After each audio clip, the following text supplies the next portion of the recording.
Ready.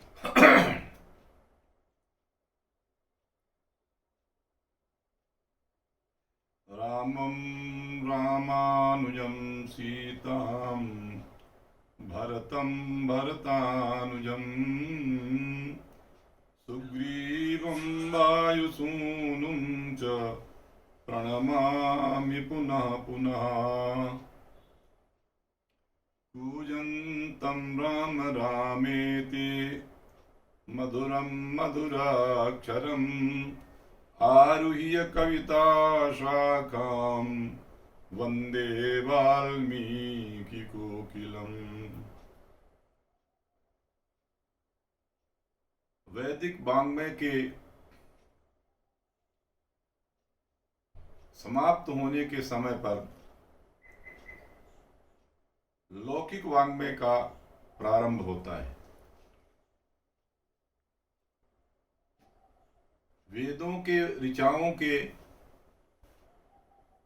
अनुशीलन के बाद ब्राह्मणों और आरण्यक ग्रंथों में उनका विस्तृत विवेचन हो जाने के बाद ऋषियों के मन में तत्व की बात, सिद्धांत की बात, सत्संग की बात शंकाओं के रूप में जन्मी, जिसका समाधान करने के लिए उपनिषद बन गए। ये उपनिषद मूल रूप से 10 हैं, जिन्हें प्रस्थानत्रयी के रूप में स्थान मिला और सभी आचार्यों ने उन पर अपनी अपनी व्याख्याएं भाष्य लिखा। सभी संप्रदाय के आचार्यों ने उन पर भाष्य लिखा।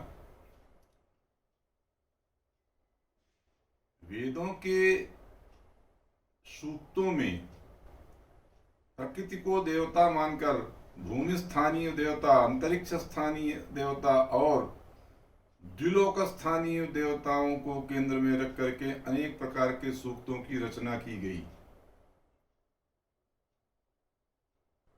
आवश्यक जो जीवन के लिए मनुष्य के हैं, उन सब विषयों को केंद्र में रख करके सूक्तों की रचना हुई है। कई सूक्त ज्ञान परक हैं, कई सूक्त उपासना परक हैं, अनेक सूक्त कर्मकांड परक हैं और कर्मकांड के रूप में उनका उपबृंहण, यज्ञ के रूप में उनका उपबृंहण होता रहा है, आज भी हो रहा है। उन दिनों भी ऋषियों के यहाँ अध्ययन अध्यापन की जो व्यवस्था थी, गुरुकुल की व्यवस्था थी, उसके होने के बावजूद भी, उसके होने पर भी समाज में व्रात्यों का होना पाया जाता है। जो व्रत नहीं कर पाते थे, व्रत से पतित हो जाते थे, ऐसे व्रात्यों की स्थिति होती थी और दस्युओं का भी विवेचन वहां मिलता है। सदैव प्रार्थनाओं में ये किया गया है कि हमारे धन के लिए हमारे पुत्र और पौत्र की रक्षा करो, सबसे यही प्रार्थना की गई है। गाय उनका मुख्य धन होता था, क्योंकि यज्ञ इत्यादि में वो लगते थे। इन सब के होने के बाद भी चरित्र के उपदेश दिए गए हैं। उन दिनों का वैदिक युग का जो छात्र है, जब गुरुकुल से अध्ययन करके चलता था, उस समय उसको उपदेश दिए जाते थे कि सत्यम वद, धर्मम चर, स्वाध्यायान मा प्रमद। धर्म, सत्य बोलना, धर्म का आचरण करना, जो उचित हो उसका ही आचरण करना, नित्य स्वाध्याय करना, जो अध्ययन किया है उसको अभ्यास करते रहना, अपने आचरण का भी अध्ययन करते रहना, ताकि आपसे कोई गलती न हो, त्रुटि न हो। ये भी कहा कि मातृदेवो भव, माता को देवता मानना, पितृदेवो भव, पिता को देवता मानना, आचार्य देवो भव, आचार्य को भी देवता मानना, और अतिथि देवो भव, जो अतिथि आए उसको भी देवता जैसे ही सम्मान करना, उनका सबका मान सम्मान करना। ये सूत्र तो मिलते हैं, अनेकानेक सूत्र वैदिक वाङ्मय में विद्यमान हैं, लेकिन क्या कोई एक ऐसा व्यक्ति मिलता है जो सत्य भी बोलता हो, धर्म का आचरण भी करता हो, स्वाध्याय भी करता हो, गुरुओं की वंदना भी करता हो, अतिथियों का सम्मान भी करता हो, माता और पिता की आज्ञा में रहता हो, उनको देवता तुल्य मानता हो, आचार्यों और अतिथियों का सम्मान करता हो और जो वेदों में उपदेश दिए गए हैं उन उपदेशों का पालन करता हुआ जीवन अपना निर्माण करता हो और दूसरों को ऐसी शिक्षा दे ताकि उसका अनुकरण करके वे लोग भी पूर्ण मनुष्य बन जाएं। यह चिंता समाज में किसी ऋषि को, किसी मुनि को होती है। एक ऋषि का नाम है नारद, जिनको श्राप था कि वो 2 घड़ी से अधिक कहीं रह नहीं सकते थे। दक्ष का श्राप था। उसके बाद उनके सिर में दर्द होता था। इसके कारण वो पृथ्वी में तमाम घूमते थे। उनकी गति अबाध थी। देवलोक, ऋषिलोक, पितृलोक, सब जगह वो घूमते थे, जहां चाहे जाते थे। वैकुंठ लोक भी जाते थे। अधिकतर मृत्यु लोक में घूमते थे। भगवान का कीर्तन करते हुए, वीणा बजाते हुए घूमते रहते थे। लोग कहते हैं कि नारद कला कराते थे, लेकिन वो सबका कल्याण करने के लिए घूमते थे। सारा पुराण वाङ्मय जिसमें इतनी कथा आती है, उनमें नारद ने ही भगवान विष्णु से उपाय पूछा कि मृत्युलोक के जना सर्वे नाना क्लेश समन्विता, मृत्युलोक में सब लोग अनेकों क्लेश से दुखी हैं, इनका दुख कैसे नाश होगा, इसके लिए विष्णु भगवान से प्रार्थना की। और कभी कोई कथा वो ले आते थे और कोई व्रत ले आते थे, बता देते थे, पुराणों में उसका वर्णन है। वो जनता आज उन्हीं के उपदेशों से व्याप्त है। ऐसे नारद को ये चिंता थी कि जनता संसार की कैसे सुखी रहे, कैसे इसका कष्ट दूर हो। इसकी चिंता से नारद जी सर्वत्र भ्रमण करते थे। एक दिन किसी वाल्मीकि के आश्रम में पहुंच गए। इन वाल्मीकि की आनंद रामायण में कथा लिखी है, इनका रत्नाकर नाम था, वो कथा सब समझते हैं। और ये उन्होंने परिचय दिया कि प्राचेतसो हम दसमा, मैं तो 10वां प्रचेता का पुत्र हूं। लेकिन ऐसी भी कथा मिलती है कि उनका पालन पोषण भीलों के यहाँ हुआ, भील के यहाँ हुआ, शबरों के यहाँ हुआ, जिसके कारण उनकी जो वृत्ति थी, भीलों की वृत्ति थी, लूटना, खसोटना, ये वृत्ति करना।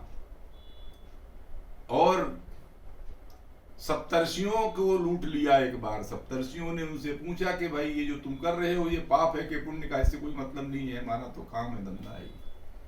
कहा परिवार के लिए कर रहे हो तो परिवार से पूछ के आओ। ये कथा सब जानते हैं, आनंद रामायण की ये कथा है। और पूछने गए, सबने कहा कि नहीं भाई, हमको तो खाने पीने से मतलब है, पाप पुण्य तुम जानो, तुम्हारा काम जाने। उनका परिवर्तन हो गया, पश्चाताप हुआ और उन्होंने जो बताया। अब कथा तो ये कहती है कि वो तो मुंह से राम भी नहीं कह सकते थे, अतिरंजन भी है, अतिशयोक्तियां भी हैं, लेकिन उन्होंने भगवान का नाम लिया, इतना नाम लिया, कहते दीमक लग गया। मुझे ऐसा लगता है कि वाल्मीकि वो होता है जो लोक के चिंता में, लोक के सुख की चिंता में, लोक के कल्याण की चिंता में धूल छानता हुआ, खाक छानता हुआ घूमता है और उसको शांति नहीं मिलती है। तब उसके यहाँ कोई नारद आता है, नारद मिलते हैं। ऐसे नारद से वो प्रश्न करता है, नारद से प्रश्न करता है कि हमको बताओ संसार में कौन ऐसा व्यक्ति है, इस समय संसार में कौन सा ऐसा व्यक्ति है जिसमें ये सब गुण हों। कौनस्मिन् सांप्रतम लोके गुणवान कश्च वीर्यवान, कौन गुणी है, कौन वीरवान। ऐसे 16 गुणों वाले व्यक्ति को उन्होंने पूछा कि ऐसे 16 गुण वाला व्यक्ति हमको चाहिए जो संसार में सबका कल्याण कर सके। चारित्रेण चको युक्ता, चरित्रवान व्यक्ति भी होना चाहिए। सर्वभूतेषु पूहिता, सारे प्राणियों के कल्याण में किसकी रुचि है, विद्वान भी हो, समर्थ भी हो, सबको अच्छा लगे उसका देखना। जितक क्रोध हो, क्रोध में पागल न हो जाए, क्रोध को जीतने वाला हो। अनसूय कहा, अर्थात ईर्ष्या करने वाला भी न हो। इतना पराक्रमी हो कि उसके क्रुद्ध होने पर देवता भी उससे डरे। कहा कि ये मैं सुनना चाहता हूं। नारद ने कहा, नारद से कहा कि आप त्रिकालज्ञ हो, भूत भविष्य वर्तमान सब जानते हो, बता दो हमको ऐसा कोई आदमी हो तो। नारद ने कहा कि मैं नहीं जानता हूं। तमाम वेदों में और उपनिषदों में, ब्राह्मणों में, आरण्यकों में, वैदिक वाङ्मय में कहा कि मुझे ऐसा कोई एक व्यक्ति, एक चरित्र मिला है, ऐसा नहीं लगता। कहा इक्ष्वाकु वंश प्रभवो रामो नाम जने श्रुता, जनता में मैंने एक नाम सुना है जिसका नाम राम है, इक्ष्वाकु राजा के वंश में वो पैदा हुए थे। और जब उनके गुणों का वर्णन करने लगे वो, तो गुणों का वर्णन करते करते उन्होंने कहा कि इनमें 60 प्रकार के गुण हैं। तुमने 16 गुण वाले व्यक्ति को पूछा और उनके 60 गुण वाले व्यक्ति को उन्होंने बताया। धर्मज्ञ सत्य संधश्च प्रजानां च हिते रतः, वो धर्म को जानने वाले हैं, सत्य के अतिरिक्त कुछ नहीं करते हैं और प्रजा के पालन में सदैव लगे रहते हैं। मगर ये बात उनको ये मिली कहाँ से है? कहा लोक से मिली है, संसार से मिली है। संसार में ऐसा नाम है। सारे गुणों का वर्णन करते करते उन्होंने कहा समुद्रैव गांभीर्ये धैर्येण हिमवानिव, गंभीरता उनकी समुद्र जैसी है और धीरज हिमालय जैसा है। भारतवर्ष की एक सीमा हिमालय है और दूसरी सीमा समुद्र है। ऐसा लगता है कि वाल्मीकि के राम भारतीय संस्कृति के प्रतिनिधि भूत हैं, आदर्श भूत हैं, इसलिए उनकी उपमा करते करते उन्होंने हिमालय और समुद्र दोनों कह दिया। हिमालय और समुद्र के बीच में रहने वाली जो संतति है वह आसिंदो सिंधु पर्यंताम, हिमालय से लेकर सिंधु तक जो है, हिमालय का ही और धू को मिलाकर के हिंदुस्तान ये बना। भारतीय यत वर्षम तत् भारतम नाम भारतीय यत संतति, वह वर्ष जिसमें ये समुद्र और हिमालय के बीच में लोग रहते हैं, इसका नाम भारत है। और यहाँ की जो संतान है वो सब भारतीय कहलाती है, भारतीय कहलाती है। अंत में कह दिया कि सत सर्व गुणों पे था, सारे गुणों से वो युक्त हैं। कौन कौन से गुण का हम वर्णन करें, ऐसा बताया।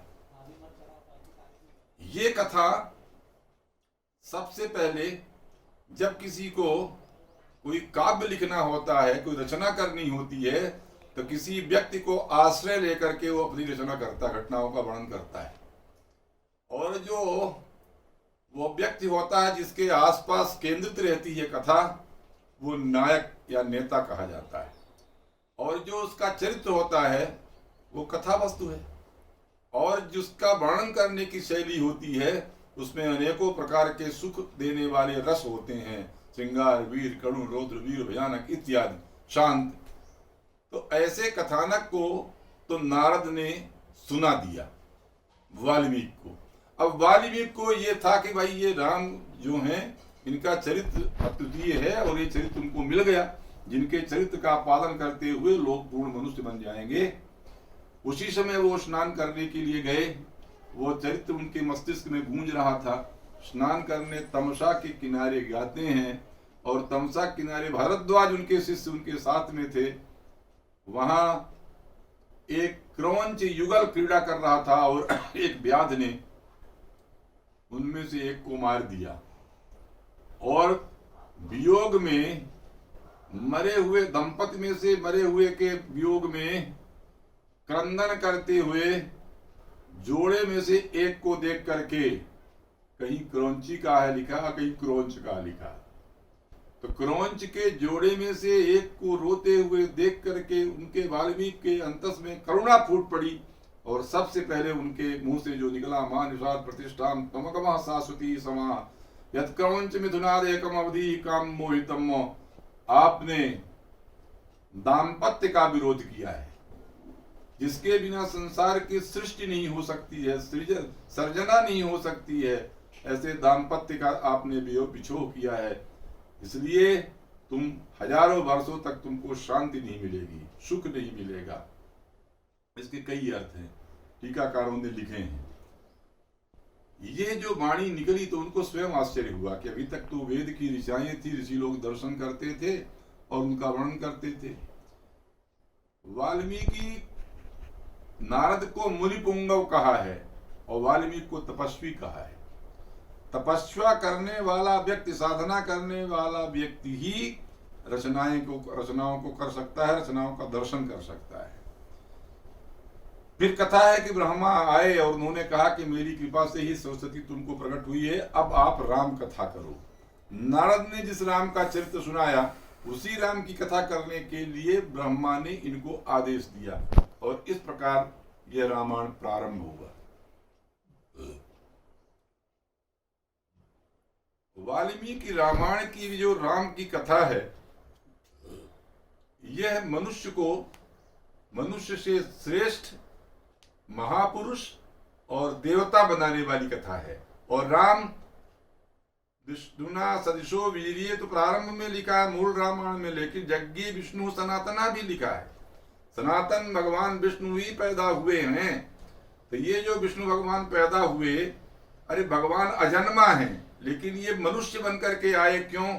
कि मनुष्य बन करके हम जो काम करेंगे उससे शिक्षा प्राप्त करके दूसरे लोग भी आचरण करेंगे, और इन आचरणों के लिए ही वो मनुष्य के रूप में आए। ये राम को पैदा करने के लिए भी किसी मानसल स्वरूप में क्षमता नहीं थी, किसी व्यक्ति विशेष में कोई क्षमता नहीं थी। दशरथ में संतति उत्पन्न करने की क्षमता नहीं थी। अनेकों रानियां थी, मगर वो संतान रहित थे, उसके लिए उन्हें यज्ञ कराना पड़ा। वाल्मीकि रामायण यह संदेश देता है कि भारतीय संस्कृति, वैदिक संस्कृति अर्थात यज्ञ संस्कृति के द्वारा संतति उत्पन्न होती है। जो संतति उत्पन्न होती है वो राष्ट्र को दिशा देती है, राष्ट्र का नायक होती है। आहुतियों से प्राप्त होने वाले पुत्र, 4 पुत्र दशरथ को मिले। राम आदि का बाल्य जीवन का वर्णन, और चक्रवर्ती राजा होने के बाद भी राम की शिक्षा दीक्षा गुरुकुल में हुई, वशिष्ठ के घर में हुई। वशिष्ठ के यहाँ सैद्धांतिक शिक्षा मिली है, लेकिन संसार का, लोक का चिंतन करने वाले व्यक्ति को केवल शास्त्रीय ज्ञान की आवश्यकता नहीं है, उसको व्यावहारिक ज्ञान की भी आवश्यकता है। शास्त्रों में लिखे हुए को अगर लोक प्रयोग न किया जाए तो शास्त्र की उपयोगिता समाप्त हो जाती है। संभवतः इसलिए विश्व को मित्र की दृष्टि से देखने वाला विश्वामित्र सोचता है कि मैं एक व्यक्ति का निर्माण कर दूं, और वो व्यक्ति जिससे संसार का निर्माण करे, जिसका अनुसरण करके लोग महापुरुष से होकर के, मनुष्यों में श्रेष्ठ से होकर के होते हुए भगवान तक पहुंच जाएं। ऐसा करने के लिए वशिष्ठ की सभा में, दशरथ की सभा में वशिष्ठ के सामने विश्वामित्र ने अपना प्रस्ताव रखा, और दशरथ ने इसको नकार दिया। विश्वामित्र ने कहा कि राम को सब नहीं जानती, ये वशिष्ठोपि महातेजा ये चाई में तपस्वी स्थिता। इस सभा में महान पराक्रमी, महान तपस्वी, तेजस्वी वशिष्ठ जी जानते हैं, और जो तपस्वी लोग हैं वही जानते हैं ये राम कौन है। दूसरे लोग राम को नहीं जानते।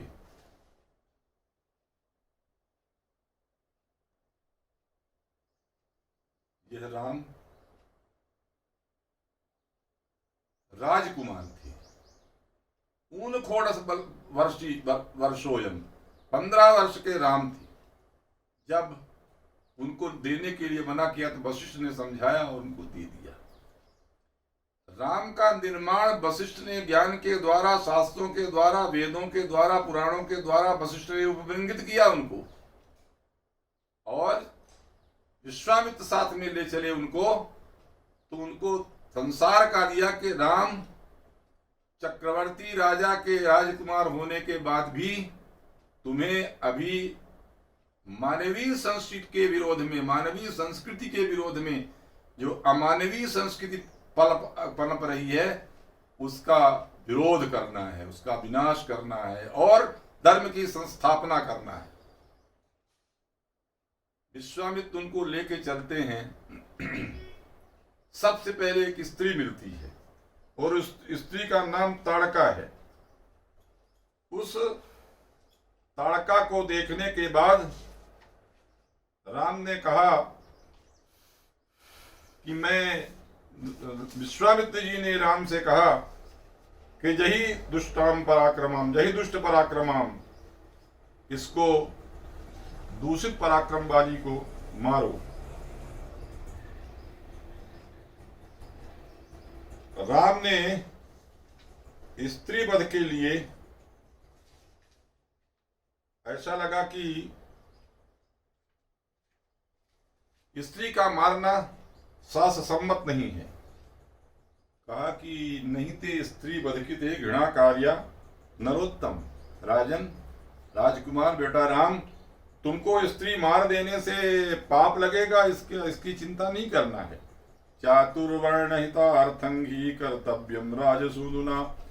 पहले उन्होंने ये कहा कि गो ब्राह्मण हितार्थ था, इसको मारो। गाय का और ब्राह्मण को खा जाती है ये, क्योंकि यज्ञ इन्हीं से होता है। तो यज्ञ नहीं रहेगा तो अराजकता संसार में हो जाएगी, धर्म हो जाएगा। तो पहले गो ब्राह्मण हितार्थ है कहा, तो राम जी ने कुछ नहीं किया।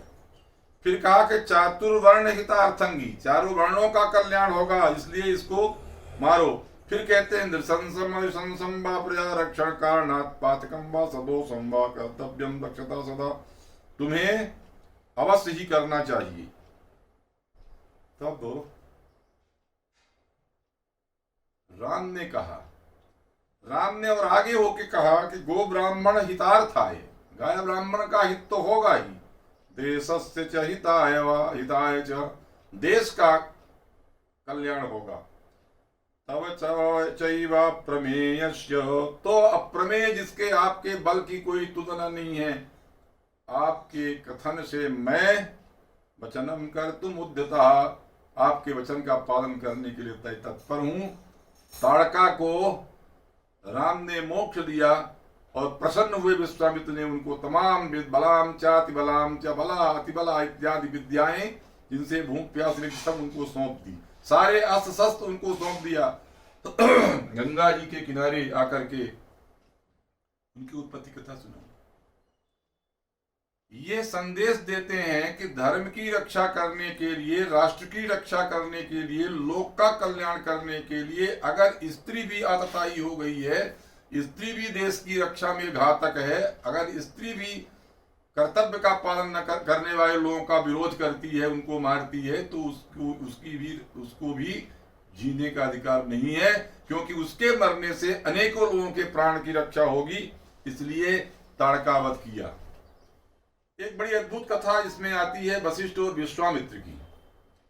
उस कथा का भी अभिप्राय यह है कि जब वशिष्ठ की सबला गाय का हरण विश्वामित्र करने लगे, ये बात विश्वामित्र को मालूम थी कि गाय के और ब्राह्मण का क्या महत्व होता है, और इसकी कथा सुनाई उन्होंने कि वशिष्ठ के यहाँ जब उनको सम्मान मिला, तो सम्मान मिलने के बाद सबला को लिया और कहा मैं राजा हूं इसलिए मेरी संपत्ति है, लेके चलने लगे। तब उसने वशिष्ठ की ओर देखा दीनहीन आंखों से। वशिष्ठ ने कहा कि मैं परवश हूं, मैं तुम स्वतंत्र हो, तुम्हें जो करना। तो गाय उनके हाथ से छूट गई है। उससे तमाम किरात हूण पुनिंद यवन कौन कौन पैदा हुए और सब ने मार करके विश्वामित्र की सेना को नष्ट कर दिया। विश्वामित्र और वशिष्ठ का युद्ध इस प्रकार हुआ कि विश्वामित्र अस्त्र शस्त्र चलाते थे, लेकिन वशिष्ठ कोई अस्त्र शस्त्र नहीं चलाते थे, केवल ब्रह्म दंड उठा देते थे। वाल्मीकि ने लिखा कि दिग बलम क्षत्रिय बलम ब्रह्म तेजो बलम बलम। देश को चलाने के लिए, राष्ट्र को चलाने के लिए बौद्धिक सत्ता की आवश्यकता है और राजसी सत्ता की भी आवश्यकता है। लेकिन जब सत्ताधीश कोई बौद्धिक सत्ता की उपेक्षा करता है, बौद्धिकता की उपेक्षा करता है, तब राष्ट्र की रक्षा नहीं होती। आवश्यकता देश के लिए, राष्ट्र के लिए बौद्धिक सत्ता की है। ये वशिष्ठ और विश्वामित्र की कथा का तत्व है। वशिष्ठ ने विश्वामित्र से कोई प्रतिकार नहीं किया। उन्होंने कहा कि जब देश को हमारी आवश्यकता नहीं है तो मैं अपने आप को इस देश में समर्पित कर देता हूं। ये वशिष्ठ समुद्र में अपने हाथ बांध करके छलांग लगा दिया, लेकिन समुद्र ने उनके बंधन को तोड़ करके उनको किनारे में लगा दिया कि नहीं, समुद्र मानो ये कह रहा है कि राष्ट्र की रक्षा के लिए वशिष्ठों की जरूरत है, केवल विश्वामित्रों से देश नहीं चलेगा। तब उन्होंने सुमेरु पर्वत में जाकर के ऊंचाई में खड़े हुए और वहां से कूद पड़े कि मैं अपने आप को सुमेरु पर्वत को समर्पित करता हूं, जिससे वशिष्ठ की इच्छा पूरी हो जाए। लिखा है कि तूल रासौ विवाह भवत, तूल रासा विवाह भवत। जैसे कपास का ढेर उस प्रकार से वो पत्थर की चट्टानें हो गई और वशिष्ठ बच गए। मतलब सुमेरु पर्वत इस देश का पर्वत कहता है कि वशिष्ठों की जरूरत है, बुद्धिजीवियों की जरूरत है, बौद्धिक सत्ता की जरूरत है। केवल राजसी सत्ता से काम नहीं चलेगा। वशिष्ठ ने अपने आप के हाथ में और पैर में बंधन बांध करके व्यास नदी में छलांग लगा दिया, परंतु नदी ने सोचा कि अभी वशिष्ठ की जरूरत है, इसलिए उनके हाथ के और पैर के बंधन को खोल दिया। तब से उसका नाम विपाशा हो गया और विपाशा नदी का नाम पड़ गया, उनको किनारे कर दिया। इसके बाद वो एक और नदी है सतलुज नदी में गए और वहां उन्होंने अपने छलांग लगा दी कि मैं तुम में अपने आप को समर्पण करता हूं। इस देश का राजा नहीं चाहता कि वशिष्ठ रहेंगे। वह नदी सैकड़ों टुकड़ों में बहने लगी। शतद्रु उसका नाम है। सत माने 100, ध्रुव माने द्रवित हो गई, 100 खंडों में चली गई, जिसके कारण वो फिर बच गए। इस कथा का आश्रय ये है कि इस देश में, भारत राष्ट्र में क्या होता है, समुद्र भी आता है, नदी भी आती है, पर्वत भी आता है। ये सबके पास गए वशिष्ठ, लेकिन वशिष्ठ को किसी ने नहीं कहा कि तुम्हारा रहना उचित नहीं है। ऐसा लगता है देश की रक्षा के लिए वशिष्ठों की आवश्यकता है, विश्वामित्रों की भी आवश्यकता है। फिर विश्वामित्र ने तपस्या की और उनको मिला। ये कथा ये भी सूचना देती है। ये कथा, राम कथा आगे बढ़ती है और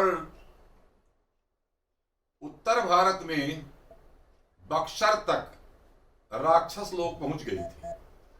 रावण के जो सेना की टुकड़ियां थी वहां तक पहुंच गई थी, इसलिए वहां तक की बक्सर विश्वामित्र का आश्रम था, वहां तक ये पहुंचे। ताटका वन में उसका संहार किया और उसी समय जनक के यहाँ धनुष्य की बात हुई, पुरुषार्थ की, वीर शुल्का सीता की बात हुई। और उसके लिए तो ये वाल्मीकि ने लिखा है कि आदि काव्यमिदं कृष्णम सीताया चरितम महतो। ये समस्त वाल्मीकि रामायण सीता का चरित्र है। सीता के चरित्र का निरूपण करने के लिए राम जब तक सीता से नहीं मिलेंगे तब तक रामायण प्रारंभ ही नहीं होगी। ये रहस्य विश्वामित्र को मालूम है और उन्होंने राम को घुमाने के लिए विश्वामित्र के यहाँ की वाल्मीकि रामायण की बात मैं कर रहा हूँ। तुलसी रामायण में थोड़ा प्रकारांतर से दूसरी बातें कही गई हैं, जिसमें भक्ति भावना और लोक भावना और अधिक प्रविष्ट है। वह धनुष का स्पर्श करना, उठाना और फिर सीता को अपने प्रतिज्ञा के अनुसार दान कर देना। पृथ्वी की लड़की, पृथ्वी की बिटिया का कर ग्रहण, पाणी ग्रहण तो वही करेगा जो सब घट घट में रमने वाला होगा। यज्ञ से पैदा हुआ जो राम, वो धरती से पैदा हुई सीता के साथ विवाह होता है। सीता राम अयोध्या आते हैं, लेकिन यह विवाह अयोध्या के राजगद्दी चलाने के लिए नहीं था। दशरथ के मन में हुआ कि इनको मैं राज्य दे दूं, लेकिन कैकेयी नाम की महारानी उनके यहाँ थी और कैकेयी ने एक अद्भुत कथा बीच की और छूट जाती है। एक अहिल्या का चरित्र बीच में आता है, एक दूसरी स्त्री मिलती है। अहिल्या के विषय में तुलसीदास जी ने तो लिखा है कि वो पत्थर थी, लेकिन इसमें वाल्मीकि ने ऐसा नहीं लिखा है। लिखा है इह वर्ष सहस्त्राणि बहूनि निवसस्यसि, बहुत हजार वर्षों तक तुम रहोगी। कैसे? वात भक्षा निराहारा, हवा खाती रहोगी, भोजन नहीं करोगी। तप्यंती भस्म सायिनी, तप करती हुई, तपती हुई, जलती हुई, भस्म में शयन करने वाली रहोगी। अदृश्या सर्वभूतानाम आश्रमेस्मिन् वसिष्यसि, कोई तुमको देख नहीं पाएगा, ऐसे तुम रहोगी। यदा त्वे तद्वनं घोरं रामो दशरथात्मजः आगमिष्यति दुर्दर्शा तदा पूता भविष्यति। जब राम इस वन में आएंगे तब तुम पवित्र हो जाओगी। अब तुलसीदास तो लिखते हैं परसत पद पावन शोक न शावन प्रकट भई तब पुंज सही, ये नहीं लिखते भाई। ये कहते हैं राघव तु तदा तस्या पादौ जगृहितुर्मुदा। राम और लक्ष्मण ने जा करके उनको देखा, माता अहिल्या के चरणों में पड़े और प्रणाम किया।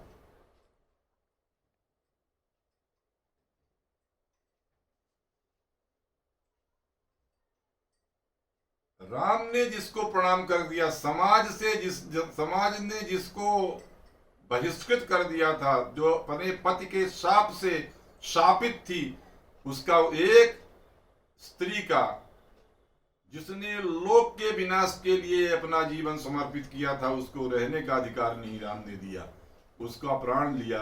और दूसरी स्त्री को जो लोक के कल्याण के लिए सतानंद जैसे ऋषि को जिसने जन्म दिया था, गौतम ऋषि की तपस्या की जो साक्षी थी, उसकी त्रुटि को दूर करने के लिए उसके चरणों में प्रणाम किया। और जब चक्रवर्ती राजा के लड़कों ने प्रणाम किया तो सबका प्रणाम हो गया। कैकेयी के मन में ये विचार आया कि अगर राम राजा हो जाएंगे, राम के राजा होने पर रामराज्य कैसे होगा? रामराज्य तो तब होगा जब तक इस देश के तमाम कुनीति वाले अपसंस्कृति करने वाले जितने व्यक्ति हैं, राक्षसी संस्कृति जितनी है, उसका जब तक शमन नहीं होगा तब तक रामराज्य की स्थापना नहीं होगी।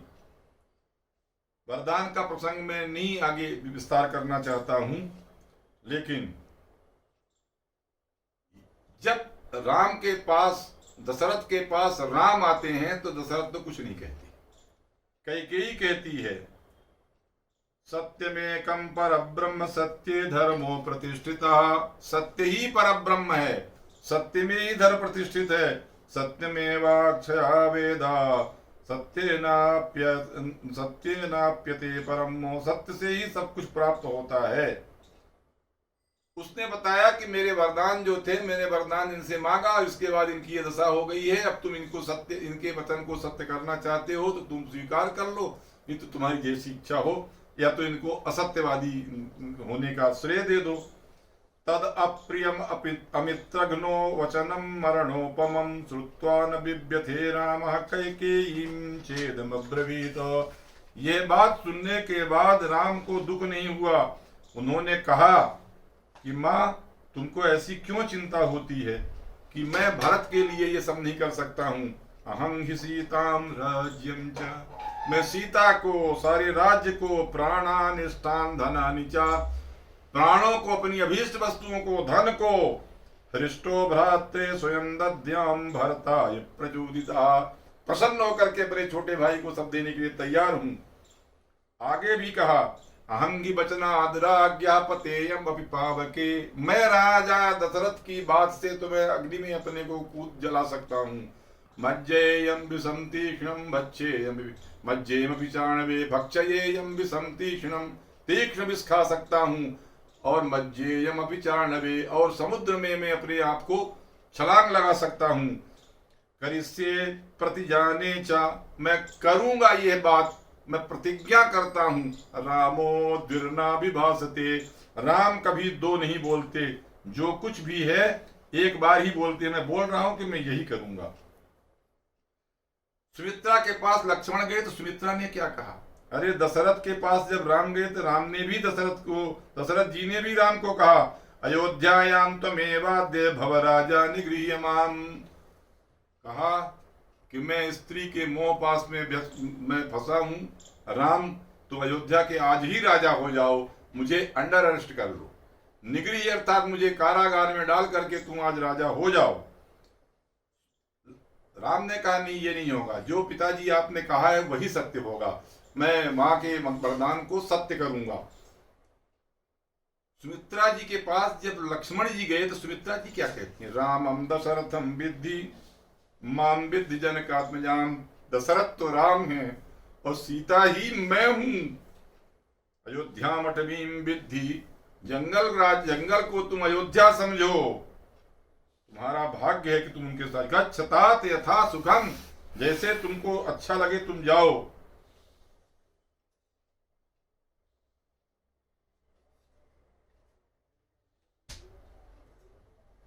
वन की यात्रा में कैकेयी ने तमाम अपयश को स्वीकार किया, इसलिए संभवतः इसलिए कि राम के बन जाने पर ही तमाम ऐसे लोग जो दलित, शोषित, उपेक्षित, वंचित हैं, वो सब लोग एकत्र होंगे और उनकी सबकी संगठित जो शक्ति होगी वो राष्ट्र की रक्षा के लिए तत्पर होगी।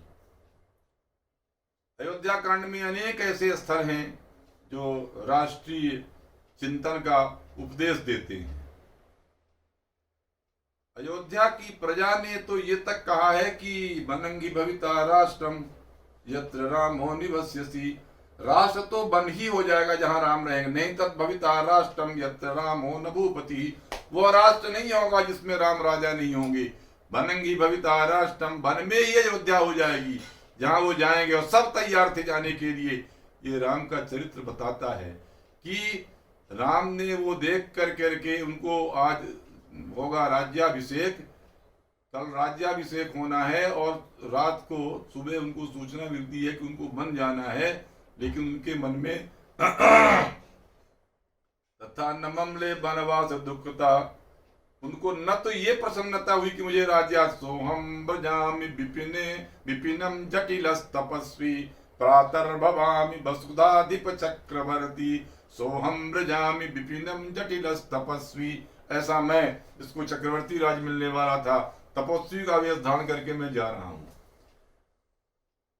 ये जीवन के बालकांड से शुरू हुई जो कथा है, मानव जीवन के बालकांड से शुरू हुई जो कथा है, विवाह होते ही बालकांड बाल स्वभाव, बाल अवस्था समाप्त हो जाती है और यौवनावस्था प्रारंभ होती है। वो भोग के लिए नहीं है, वो तपस्या के लिए। राम का जीवन ये बताता है, रामायण वाल्मीकि का बताता है कि युवाओं का जीवन तपस्या के लिए होता है, राष्ट्र की रक्षा के लिए होता है, जन जन के सुख दुख की जांच परख करने के लिए होता है।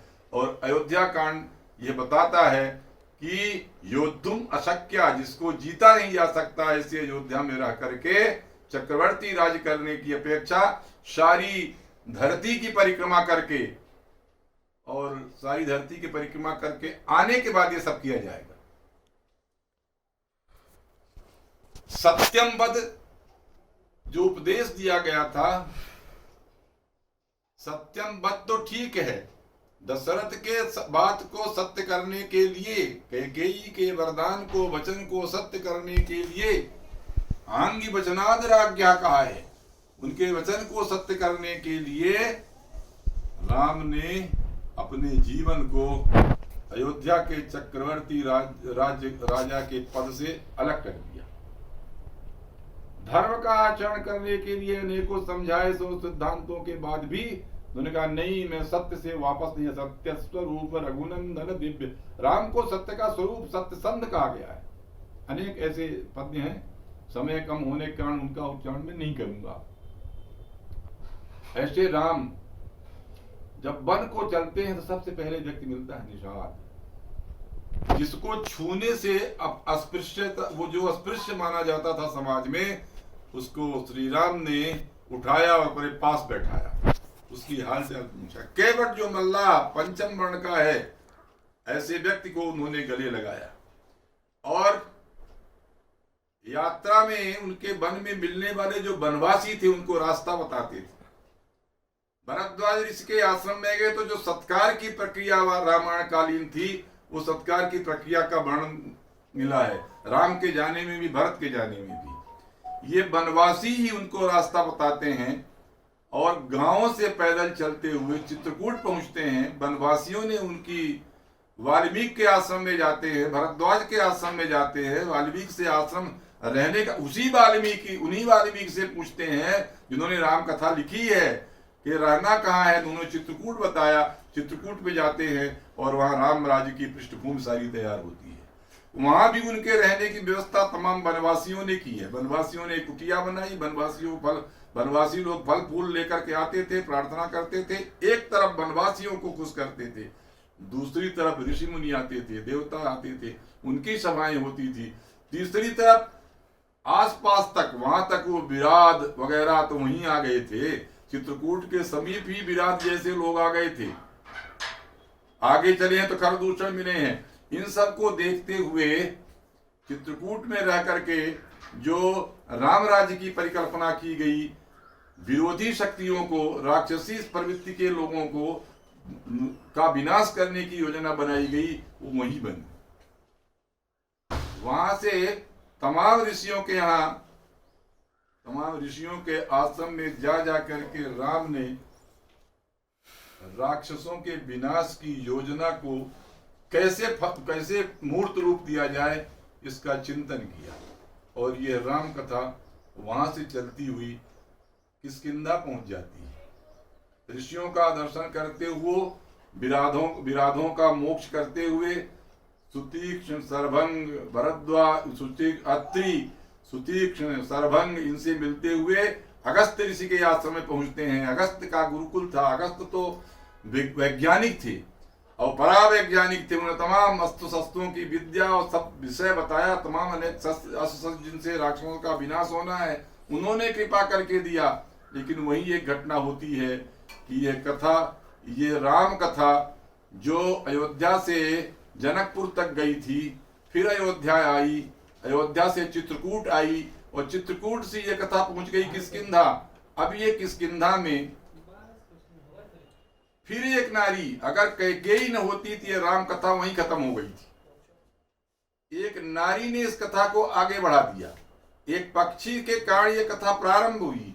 एक नारी ने, कैकेयी ने इस कथा को आगे बढ़ा करके चित्रकूट तक तो पहुंचा दिया। वन चित्रकूट था, वनवास के लिए कहा था। लेकिन चित्रकूट में अनसुईया जी से शिक्षाएं प्राप्त करके जब ये कथा पहुंची अगस्त के आश्रम में, जब ये नासिक पहुंचती है, जब ये पंचवटी में रहते थे, उस समय एक नारी फिर आती है।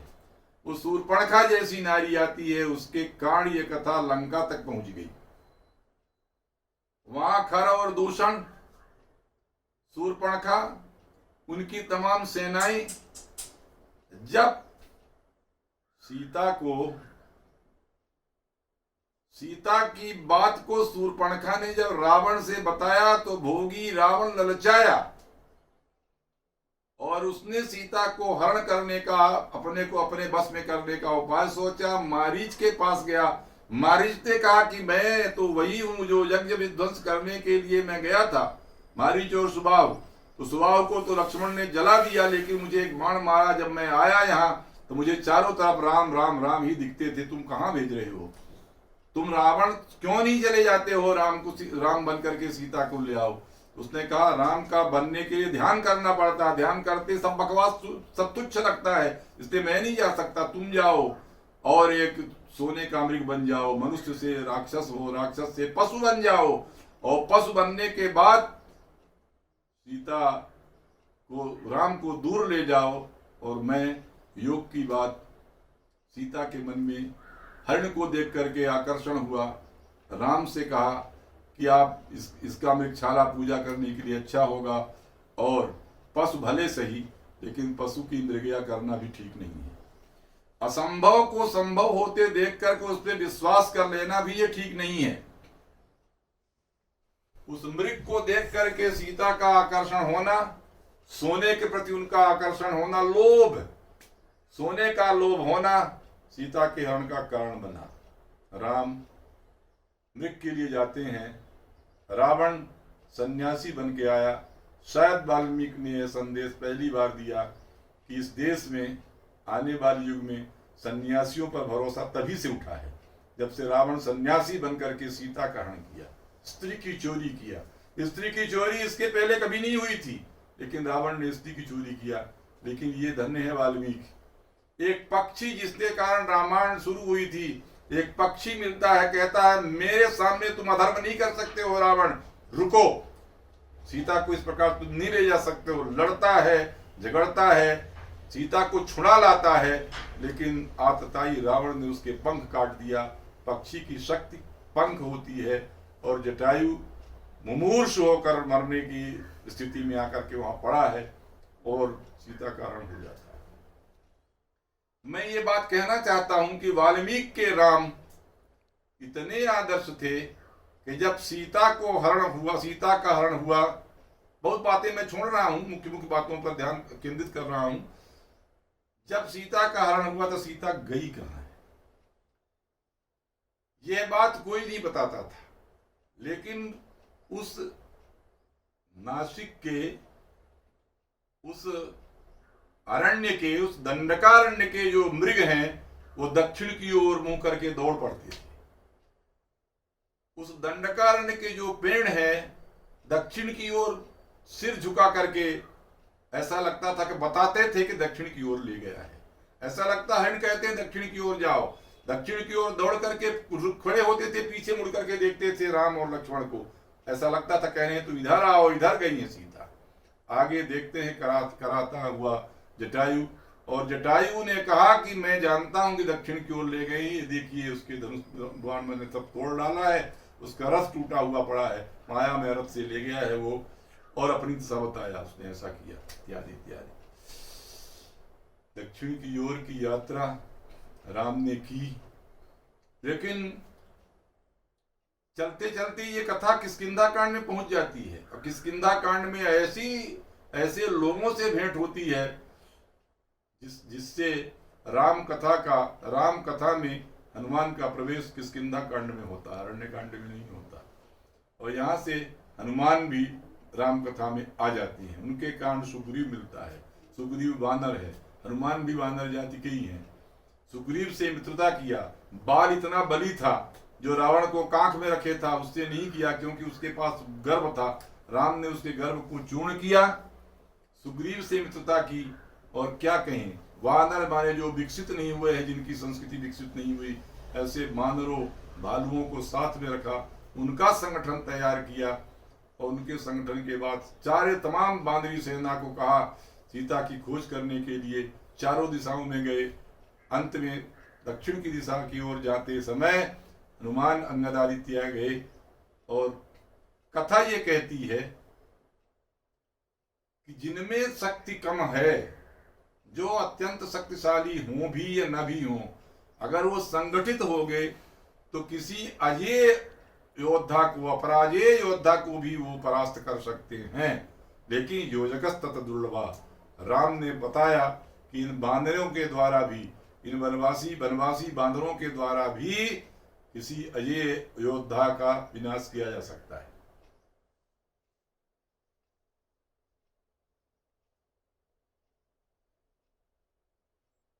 खोज में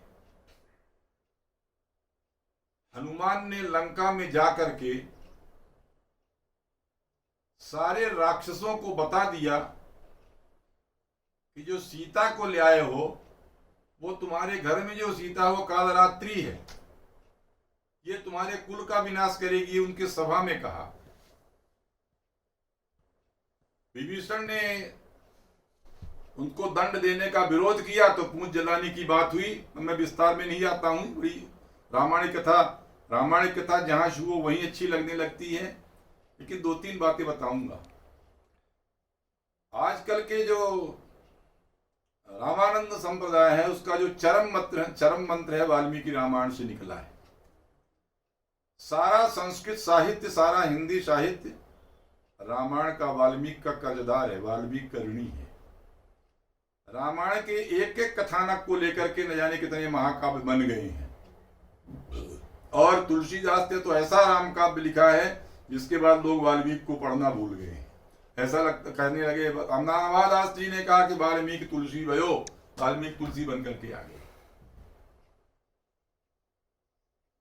सुंदरकांड में हनुमान जी ने रावण को तो निर्देश दिया ही, राम का परिचय कराया, अशोक वाटिका जलाई, सीता के पास गए, लेकिन जलाने के समय जो उन्होंने जय मंत्र का उच्चारण किया, लगता है कि सुंदरकांड आते आते राम कथा का राम मनुष्य से भगवान हो गया।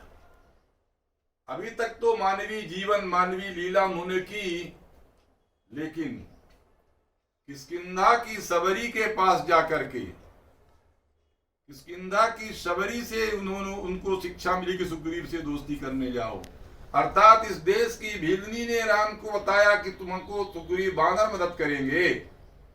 इस देश की उपेक्षित, अस्पृश्य, मतंग के आश्रम में रहने वाली श्रवणी ने कहा कि जाइए पंपा आश्रम में जाइए, सुग्रीव से दोस्ती करिए और उसके द्वारा सब होगा, क्योंकि सुग्रीव बाली के कष्ट के कारण सारे दिगंत में भटक चुका है, केवल यहीं रह रहा है, इसलिए कि यहाँ वो आ नहीं सकता बाली। हनुमान ने उद्घोष किया, जयत्यति बलो रामो लक्ष्मणश्च महाबल राजा जयति सुग्रीवो राघवेणाभिपादिता न रावण सहस्त्रम में युद्धे प्रतिबलम भवेत दीपिका हृदयित्वा पुरीं लंकाम अभिवाद्य च जानकीम अभिवाद्य च मैथिलीम समिद्धार्थो गमिष्यामि मिष्टाम सर्वरक्षसाम। ये तो राम जी का जयकारा लगाया, लेकिन जो उन्होंने बात कही, दासो हम कौशलेन्द्रस्य रामस्य कृष्ण कर्मणः, अकृष्ट कर्मा राम के हम दास हैं। हनुमान मेरा नाम है, हनुमान शत्रु सैन्या नाम नियंता मारुतात्मजा, मैं मारुति का, पवन का पुत्र हूँ, मेरा नाम हनुमान है। शत्रु जो हमारा होगा उसकी सेना को सत्यानाश कर दूंगा। ये घोषणा करके सबके कानों में ऐसा लगता है तमाम राक्षसों के यहाँ गर्जना कर दिया, राम नाम सबको सुना दिया और सबको दीक्षा दे दिया कि राम नाम जपो तभी कल्याण होगा, अन्यथा नहीं होगा। नमोस्तु रामाय स लक्ष्मणाय देव्यै च तस्यै जनकात्मजायै, ये मंत्र का उद्घोष करते हुए हनुमान ने वहां तमाम वहां एक व्यक्ति विभीषण मिला, और पूरी कथा न सुनाते ये कहना चाहता हूं कि इसका जो चरम मंत्र है, सकृदेव प्रपन्नाय तवास्मीति च याचते अभयम सर्वभूतेभ्यो ददामि तत्प्रसंगिमम्। भगवान ने कहा कि एक बार भी कोई कहता कि मैं आपकी शरण हूं, सकृदेव प्रपन्नाय तवास्मि, मैं तुम्हारा हूं, जैसी कोई याचना करता है तो अभयम सर्वभूत, तमाम प्राणियों से उसको मैं निर्भय कर देता हूं, ये मेरा व्रत है। तो विभीषण कैसा भी हो, रावण का भाई भले हो, लेकिन आया है तो मैं उसको शरण दूंगा, मैं उसकी रक्षा करूंगा, और रक्षा किया, प्राण के समान उसकी रक्षा किया, के अनेक उदाहरण हैं। राम की कथा में हनुमान का जो चरित्र है, सुंदर कांड में हनुमान के द्वारा बताने के बाद, विभीषण को शरणागति देने के बाद, विभीषण की शरणागति दास्य भाव की या शरणागति की राम भक्ति का प्रथम और चरम निदर्शन है। राम का यह स्वभाव था कि बाली के मरने के बाद उसका राज्य तो सुग्रीव को दिया, लेकिन अंगद को युवराज पद दे दिया। ऐसा नहीं कि स्वयं मिला ले, रावण सबको अपने में मिलाता था, सब अपने लिए करता था। राम ने जो जिसका है उसके लिए किया, दूसरों के लिए किया। एक आत्मनेय पद था, एक परस्मय पद था। राम ने विभीषण को राज्य तिलक कर दिया, क्योंकि रावण के तो कोई बचने वाला नहीं था, उनको राज्य तिलक कर दिया। युद्ध हुआ। अब वो युद्ध इत्यादि के बाद जब राम का राज्याभिषेक होता है, तब के बड़े अद्भुत प्रसंग हैं। सबका स्वागत करते हैं, अतिथि सत्कार करते हैं। राम ने कहा कि अतिथि किल पूजार हो, कोई भी अतिथि देवो भव, अतिथि कोई भी हो तो पूजा के योग्य होता है। प्राकृतो भी विशेषता, साधारण व्यक्ति भी अगर अतिथि होता है विशेषकर वो पूजा के योग्य होता है। और अतिथियों का वर्णन तो ऋषियों ने किया है, कहा कि राजस्व अतिथि श्रेष्ठा पूजनीय समन्तता, तुम तो अतिथियों में श्रेष्ठ हो, तुम्हारी पूजा होनी चाहिए। प्राप्ता नाम अतिथि नाम चा नित्य सा प्रतिपूजनम, प्राप्त हुए अतिथियों का रोज पूजन करना चाहिए। राम ने सबरी से कहा, सबरी ने जब उनको फल मूल खिला दिया, कोई ऊँटे को नहीं खिलाया था, मीठे पर खिलाया था, तो कहा कच्चित ते निर्जिता विघ्ना कच्चित ते वर्धते तपा, तुम्हें कोई विघ्न तो नहीं है, तुम्हारी तपस्या में कोई त्रुटि तो नहीं हो रही है। कच्चित्ते नियता कोपा, तुम्हारा क्रोध संयम में रहता है कि नहीं रहता है। आहारस्य तपोधने, संयमित आहार कर रही हो कि नहीं। कच्चित्ते नियमा प्राप्ता कच्चित्ते महर्षा सुखम। तुम नियम पालन कर रही हो कि नहीं, तुमको नियम पालन करने का सुख मिल रहा है कि नहीं। कच्चित्ते गुरु शुश्रूषा सफला चारुभाषिणी। क्या गुरु शुश्रूषा तुम्हारी सफल हो रही है। आगे भी कहते हैं सर्ववर्णा यथा पूजाम प्राप्नुवन्ति सुसत्कृताः। यज्ञ के समय में सबकी पूजा किया उन्होंने। राज्याभिषेक के बाद हनुमान जी के अनेक प्रसंग हैं, पर राम जी का एक प्रसंग जो अत्यंत भावुक और विह्वल कर देता है। जाते समय राज्याभिषेक के समय हनुमान के पास गए राम जी, क्या कहते हैं, एकैकस्योपकारस्य प्राणान् दास्यामि ते कपे। हनुमान तुमने इतना उपकार किया है, तुम्हारे एक एक उपकार के लिए मैं अपने प्राण को दान कर सकता हूँ। शेषस्य होपकाराणाम, जो बचेंगे उपकार भवाम ऋणिनो वयम, मैं तुम्हारा ऋणी रहूंगा, तुम्हारा कर्जदार रहूंगा। मदंगे जीर्णताम यातु यत्त्वयोपकृतं कपे, तुमने जो उपकार किया मैं कभी न भूलूं, मेरे शरीर में वो जीर्ण हो जाए। नरा प्रत्युपकाराणाम आपत् स्वायाति पात्रताम, प्रत्युपकार करके ही आपत्ति में किसी व्यक्ति की रक्षा करता है। और लक्ष्मण ने सुग्रीव को डांट पिलाई, तो लक्ष्मण ने क्या कहा, मया त्वं परुषाण्युक्त तत्समस्तु सखे ममो। मैंने तुमको बहुत कठोर बातें कही है, कृपा करके तुम उनको क्षमा कर देना। और वाल्मीकि के आश्रम में जब राम गए तो क्या कहते हैं, परित्यक्ता मया सीता तद्भवान क्षन्तुमर्हसि, मैंने सीता को छोड़ दिया है, उसको आप कृपा करके क्षमा कर देना। जब बन जाने लगे तब उनकी जो विमाताएं हैं सबसे हाथ जोड़ करके राम जी ने कहा, संभाषात् पुरुषं परुषं किंचित अज्ञानादपि यत्कृतं, साथ में रहने से बिना जाने हुए मैंने कोई ऐसा कठोर व्यवहार कर दिया हो, तन्मे सब उपजानीत सर्वांश चामंत्र्यामि, वह सबको मैं प्रणाम करता हूँ, मुझे क्षमा कर देना। राम ने अपने जीवन में लोक के लिए सब कुछ किया है, नहीं लोक विरुद्धाय लोक वृत्तादुपेयुषा दंडादन्य तपस्यामि निग्रहम हरियूथ। बाल के समय में कहा कि तुमने लोक मर्यादा का उल्लंघन किया है, इसलिए तुम्हारा दंड देंगे। लोकापवादो बलवान येन त्यक्ता च मैथिली, ये भी उनको दुख है कि मैंने मैथिली का त्याग किया, इसमें लोकापवाद होगा। अप्यहम जीवितम जहियाम युष्मान वा पुरुषर्षभः अपवाद भयात भीता किम पुनर्जनकात्मजामो, मैं सबको छोड़ सकता हूँ, स्नेहम दयाम च सौख्यम च यदि वा जानकीमपि आराधनाय लोकस्य मुंचतो नास्ति मे व्यथा। सबको छोड़ने पर मुझे कोई दुख नहीं है, मगर लोकाराधन होना चाहिए। वाल्मीकि रामायण लोक का निर्माण करने के लिए, व्यक्ति का निर्माण करने के लिए, राष्ट्र का निर्माण करने के लिए वाल्मीकि की लेखनी से की अमर गाथा राम के चरित्र के माध्यम से जो प्रकट हो गई थी, वो आज भी विद्यमान है। क्षेमेंद्रिया मंखक ने लिखा है, लंकापते संकुचितम यशो यति अधिकीर्ति पात्रम रघुराज सिंहा सर्व एवादि कवे प्रभावा न कोपनीया कवया च्युतीन्द्रिय है। राजा को कभी भी कवियों को असंतुष्ट नहीं करना चाहिए। ये वाल्मीकि हैं कि राम जो जनई सुता राम था, लोक में सुने हुए जो राम थे, उन राम को मनुष्य क्या, मनुष्य की योनि में तो जन्म ही लिया था, उनको मर्यादा पुरुषोत्तम बनाया।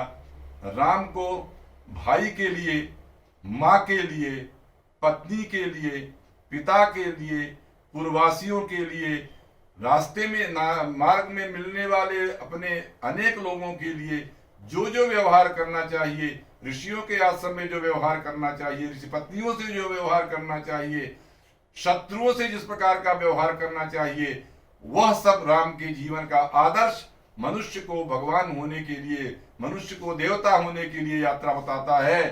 रावण से युद्ध करना था, इसके बाद भी हनुमान को पहले भेजा पता लगाने के लिए, फिर अंगद को भेजा कि अभी भी तुम सीता को लौटा दो, हम तुमसे युद्ध नहीं करना चाहते हैं, युद्ध हमारा अभीष्ट नहीं है, लेकिन सीता को लौटाना नहीं चाहता था और तमाम प्रकार के देवी देवताओं को कष्ट दे रहा था। इन तम से त्राण करने के लिए सोचा कि जिसको खाने का इसने वरदान मांगा है कि वानरों को मैं खा लूंगा, मनुष्यों को मैं खा लूंगा, तो नर नहीं वानरों से युद्ध करवा करके तमाम राक्षसी सेना का संहार करवाया। राम ने स्वयं राम और लक्ष्मण ने रावण, कुंभकर्ण और लक्ष्मण इत्यादि से युद्ध किया, बाकी सब वानरी सेना ने किया। यह राम कथा बताती है कि संगठन में ही शक्ति है। राष्ट्र के निर्माण के लिए संगठन की आवश्यकता है। कोई भी व्यक्ति संगठित होने के बाद परम शक्तिशाली हो जाता है। और रावण जो रुलाता है, एक रुलाता है, दूसरा राम रमाता है। सीता धरती की बिटिया है, सारी धरती की संवेदना राम के साथ थी।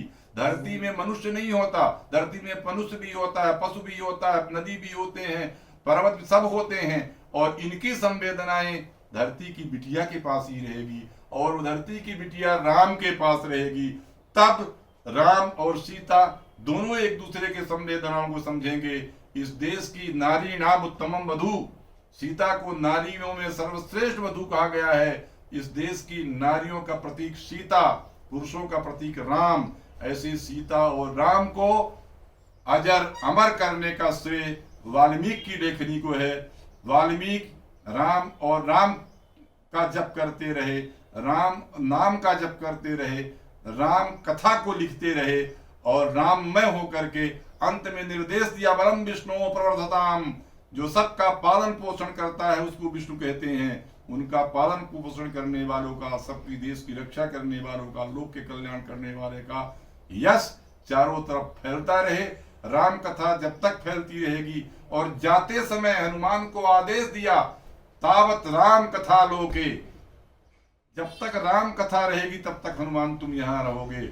आज भी यत्र यत्र रघुनाथ कीर्तन तत्र तत्र कृतमस्तकांजलि, जहां भी राम कथा होती है वहां हनुमान नीचे को सिर किए हुए, हाथ जोड़े हुए बैठे रहते हैं।